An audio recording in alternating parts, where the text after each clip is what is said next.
Well, hello, expert world. This is Jim Cathcart, and it's Breakthrough Day. I had an epiphany recently that I think matters a lot. It clarified so much of what we've been doing together, working on professional expert, certified professional expert, and all those things around expertise. I discovered I was looking up all the related words because if you're going to capture a category, what you want to do is you want to capture the words of that category and know clearly what the meaning of those words are in the popular world. So you need to do some research online and find out, how does the world define professionalism? How does the world define expert? How does the world define certification? What, so forth.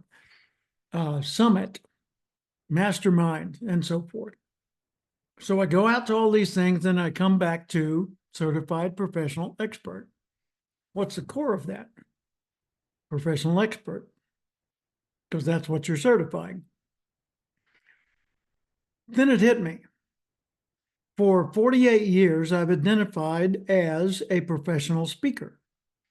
For the first 3 to 5 years of being a professional speaker, starting in 1977, as a full-time speaker. When I first started in as a professional speaker, the world didn't know what a professional speaker was. So what's a professional speaker? A professional speaker is a person who's paid to give speeches. All right. Hey there. How are you doing, my man? I'm doing great. Unfortunately, I have to be in the car because I'm That's okay. driving to a very important meeting that starts at 1. So I'm going to be here until 5 Okay. minutes. But it's great to see you, and very happy to be here. And you too. And you're looking robust. You're looking like a triathlete. I watched the Thanks. series on Lance Armstrong the other night, Uh-huh. and he lives here in Austin, Texas. Mhm. Physically, you've got a lot in common with him, and certainly discipline-wise. Well, thank you. That's pretty amazing. Yeah, that was an interesting series to watch. Certainly gives you a different perspective on him. The world was blaming him and labeling him and all that, and he was worthy of their criticism. But the thing is, he was one of many, many of the top competitors in cycling that were doing the same basic things. He just happened to be the poster boy, and he had won 7 times, so it made him a much better target. We need a whipping boy. Who can we beat up on and shame so that the rest of the world say, "Ooh, I'm never going to do that." And it worked. It sure enough worked. Yeah. I would like to see. So what is that? I think it's on Netflix. It's on one of the usual suspects like Netflix or Prime or Hulu, but it's Lance Armstrong, and it's kind of like an autobiography where they interview him and they show interviews patched together from way back when to now, and they've got all kinds of footage, production included into it, that makes for a real nice watch. And then they've got research journalists that had been following him and the sport, and they talk about it. And so there are things they praise about him, and of course there are things they criticize about him. But all in all, it was a valuable thing to see. And next time I see him, I'm gonna smile and put out my hand. Great. Do you ever see him? Do you ever see him walking around? Yeah, we saw him we went to a fundraiser for Nikki Haley, and he was there. Yep. Great. Yeah, I'd love to see it. I was glued to the TV back in those years when he was winning the Tour de France and the Olympics and all that stuff. And it is what it is. How it all like you said, how it played out. But sure enjoyed watching that race while he was a part of it. You bet. And Livestrong, although it got stained because it was him. Yeah, there was nothing wrong with Livestrong. Yeah. Foundation. Right. Right. And by the way, Lance was once the keynote speaker for the graduation ceremony at High Point University in North Huh. Carolina. You know, Wow. with people like Clarence Thomas and Queen Noor from Jordan and Laura Bush and Josh Groban and even, wait for it, Bill Cosby, early in his before the all the controversy and shame. Um, Mhm. anyway, let's skip forward to where I was when you came in. I had an epiphany that what I am is a professional expert. So I asked an audience the other day in North Carolina, do you know what a professional speaker is? And they said, sure. And I said, well, when I started in this business 48 years ago, people didn't. Yeah. The term had no meaning. I'm a professional speaker. What does that mean? People, what, pay you to speak? Yeah. On anything? Sure. They just like to hear me talk. No. On my topics, on my expertise. Now, what I didn't realize at the time, as I was saying, actually, I'm a professional expert and I give speeches as part of the way I deliver my expertise. Okay. That starts to make more sense. So, anyway, the National Speakers Association founding group, of which I was part, not a founding member, but founding first 2 years. We all got together and made professional speaker a thing. We defined what it was. We set a series of skills and standards for it. I personally developed a professional curriculum to go behind it for teaching it. We promoted it through our association. We publicized it everywhere. We wrote articles about it and just did a big deal effort to make professional speaker mean something. So today it does. Good. But for the first 10, 15 years, the other associations didn't consider us a real deal. Now, do you know what a professional expert is? Yeah, I kind of get it. But no, people don't know what a professional expert is. They know what a forensic expert is. They know what a person that testifies on blood evidence, what kind of a professional expert he or she is, because they get paid for their expert testimony, right? But in general, people don't ever use the term professional expert yet. Little drum roll here. So I intend to make it so. Um, and I want to make what you have earned famous. And I want you and the other recipients, the original 22, to be serve as a counsel, so to speak, to advise me on how to make the mark more meaningful and the process of getting it more stronger and still accessible. Because I don't want to make it something that's so far out of people's reach they won't go for it, nor do I want to make it something you can more or less buy. Right? You got to have in your life evidence of 5 or more years of leadership level, those other qualifications and ethical standards and so forth. So when it hit me the other day, I said, okay, I'm redefining Cathcart Institute. What is Cathcart Institute? Cathcart Institute, basically the extended shadow of me. And what do? I mentor expert-based businesses. Okay? Expert-based businesses. Now let me go to a piece of mail I was working on earlier. No, that's not the item. Go to mail. Here it is. Good. Okay. My broad category profession is I'm a business coach.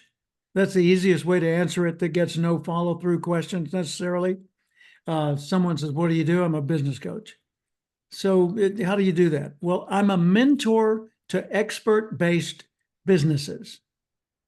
What does that mean? Expert-based.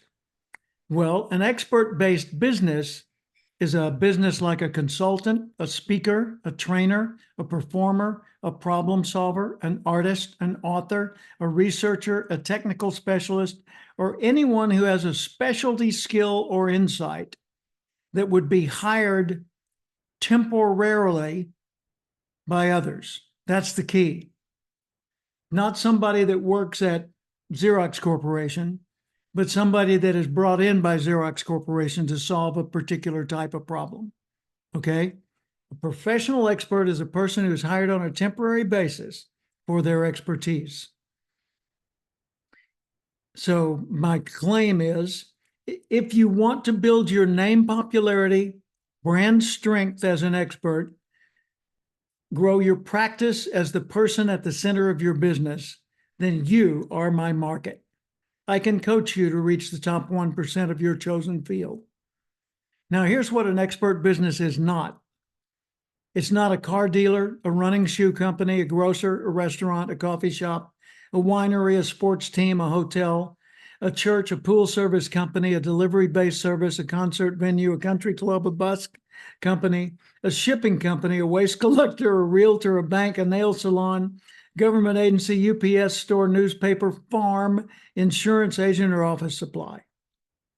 But in every one of those fields, you will find occasionally professional experts. As with vintners, you can find a sommelier for wine. That person is a professional expert. How's that sound, Mike? I love that. I keep muting myself because I don't know if my car is making noises. No, it's not. It's not. We're good. Okay. Yeah, no, I love that. I love that. Makes sense. Give me some feedback or observations about it, or what you noticed as you were listening to it. Well, just as you said, it's people that you're going to bring on and hire on a short-term basis to be an expert in whatever that field is that you're hiring him for, to make your business as be better. And so you're looking to hire somebody who's the best, or certainly outstanding and professional in that specificity that they bring to improve your business. And it makes me think about Suzette. Yeah. Suzette is clearly a professional expert, right? Clearly a professional expert.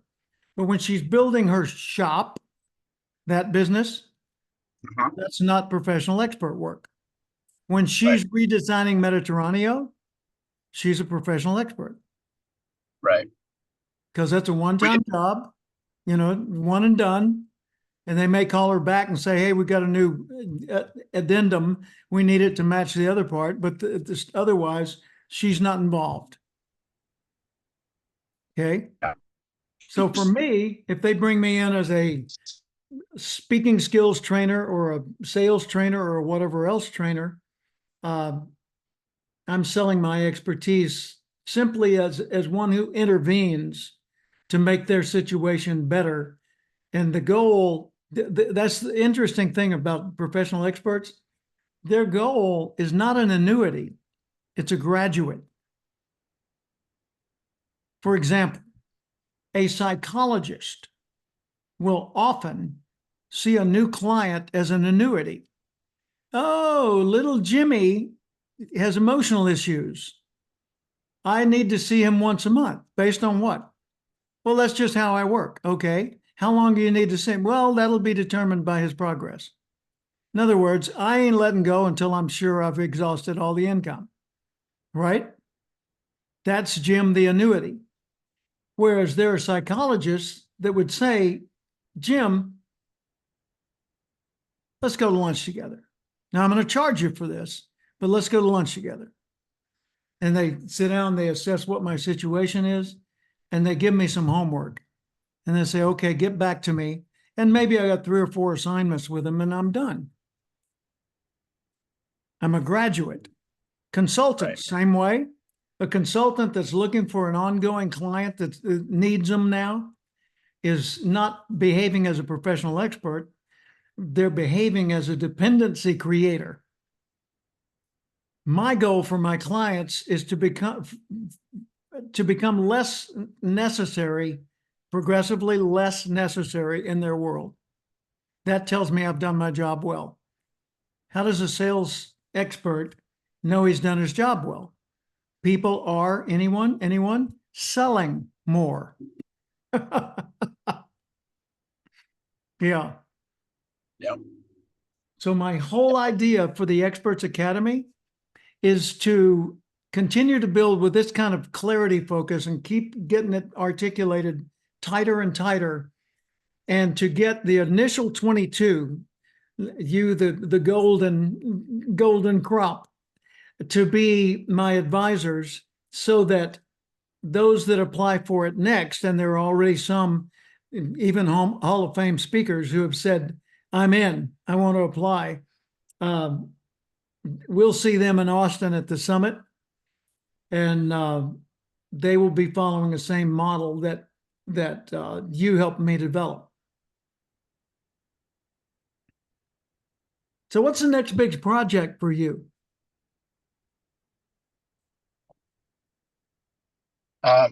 Hang on just a Okay. quick. Yeah. Be safe first.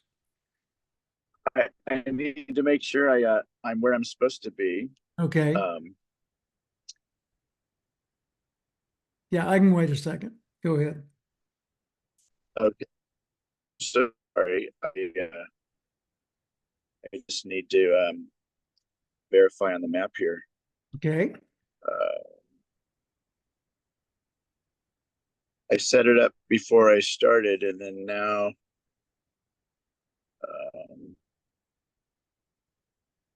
I think I'm close. I think I'm really close. So I'll give you back in a minute. There we go. So you say what's next? Yeah, what's next for you? What's, the model for meeting with Jim is what's new with you? What's next? What are you working on? And what's needed? How can I help? New, next, needed.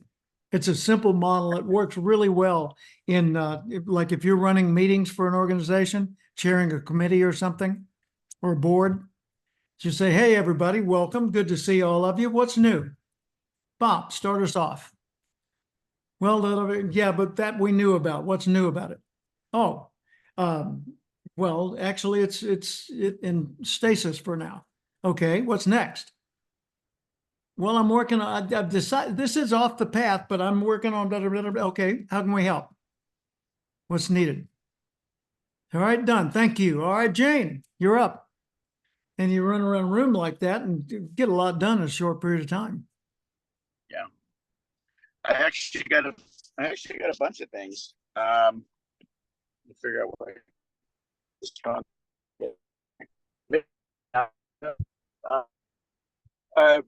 So I'm going through this certification process to be a life coach, so I'm almost finished with my certification, both as a initial Dream Builder life coach with Mary Morrissey's group, but also as a life mastery consultant. Yeah. So it's the next step. I recently went to GoDaddy, like we talked about a long time ago, and got a website and established a business, contacted a business attorney, and creating my LLC even as we speak. Good. By the So way, it's going what's to the be name called of the business? It'll be Mindset Matters Consulting LLC. Okay. So mindset and two things, that your mindset does matter, and also it's having to do with so much that all the matters related to mindset, Okay. and the success and the path I've done as an endurance athlete, as an Ironman, that I've done as a tactical weapons tactical expert on the SWAT team, and as a sniper over the years, and all of the different other things that the success is so related to, to your, it's always related to your mindset. Okay. But so Yeah, I've got a subtitle for your company. So it's Mindset Matters Group, whatever it is. As a matter of fact, Mindset Matters Group might be useful down the road because it's MG, Mike Grimm. Yeah. So Mindset Matters Group. I'm looking. Go ahead. I was looking for a pen, but I found it. I found Okay. it. And then Go ahead. here's your subtitle. A Michael Graham Company. A Michael Graham Company. So it gives weight Mm-hmm. to something being a Michael Graham Company. And you can have a shooting school and it'd be a Michael Graham Company. Mm-hmm. You could have extreme athletes group, Michael Graham Company. So it becomes meaningful. It's kind of like if it was a Mark Allen company, you'd notice. True? Mm-hmm. Mark Allen Yes. being the triathlon guy, the Iron Man. Yeah. Yeah. Uh, No, exactly. It is.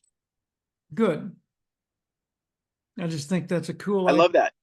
And it works for you as a person. Yeah. Right. It's I not love that. Thank you. braggadocious, but it asserts your presence.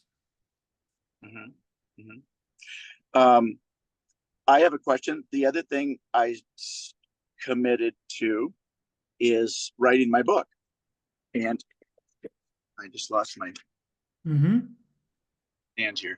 And I'm something I need or I'm curious about is some type of a writing. Is there a writing program that I get? I mean, right now I'm writing all my ideas on Word documents, Yeah.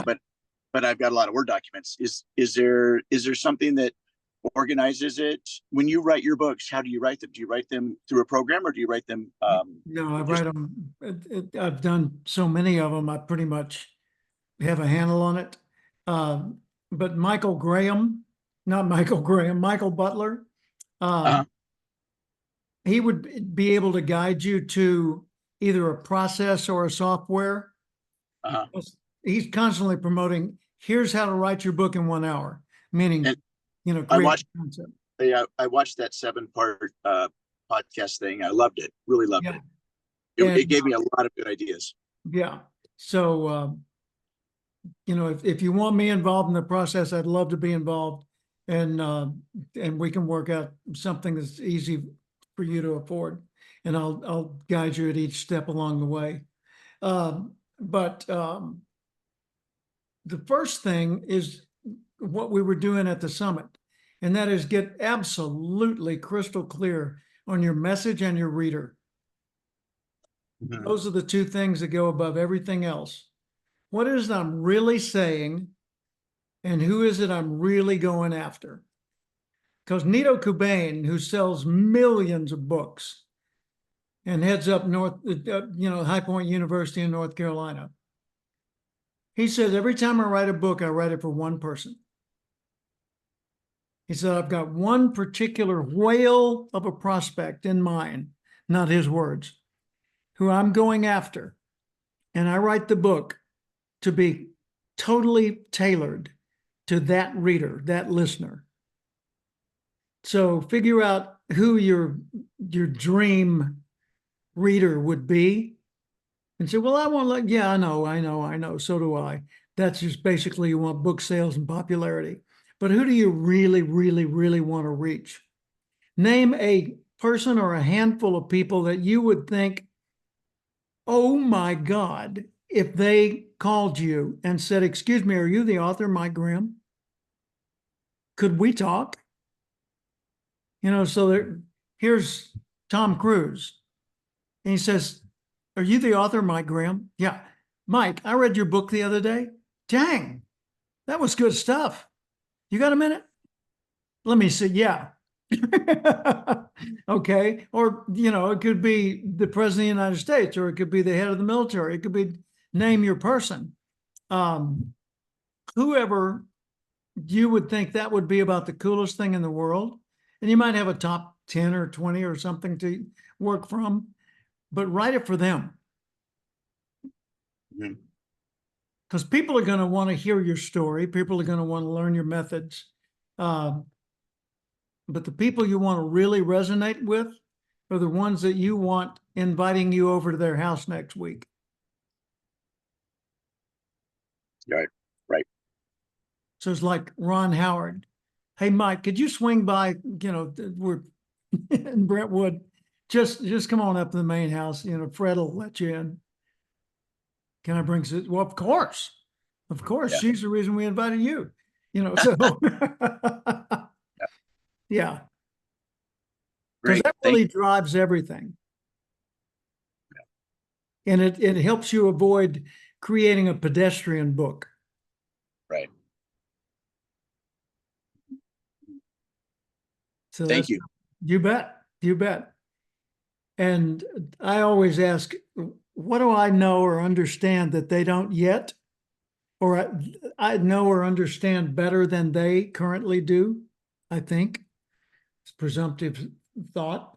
Then I write from that point of view, because that's what they're paying for. The Acorn Principle, a lot of times it takes a great deal of work to figure out what a book's really about or ought to be. The Acorn Principle was the result of many years of psychological research and doing in-depth profiles of over 3,000 people.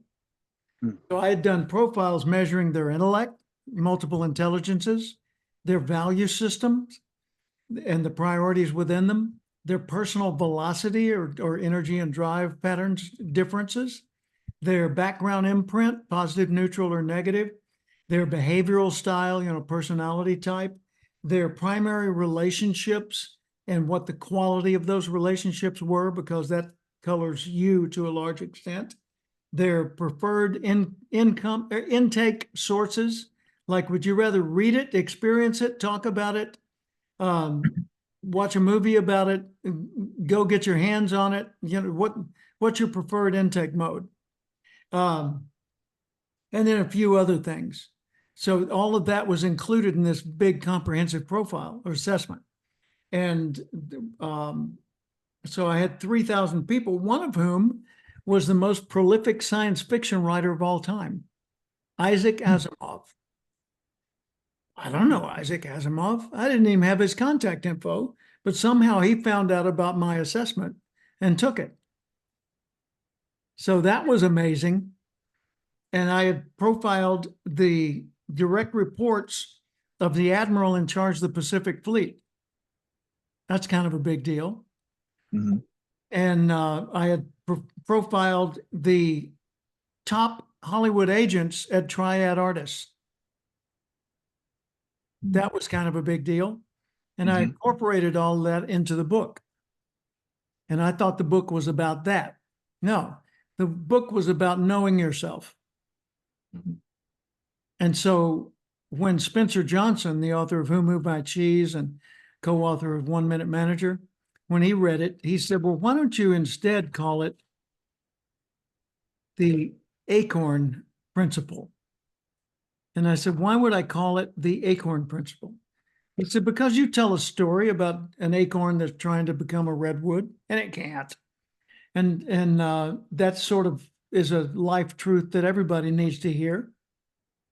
So figure out what kind of seed's in you before you determine what tree you're trying to grow.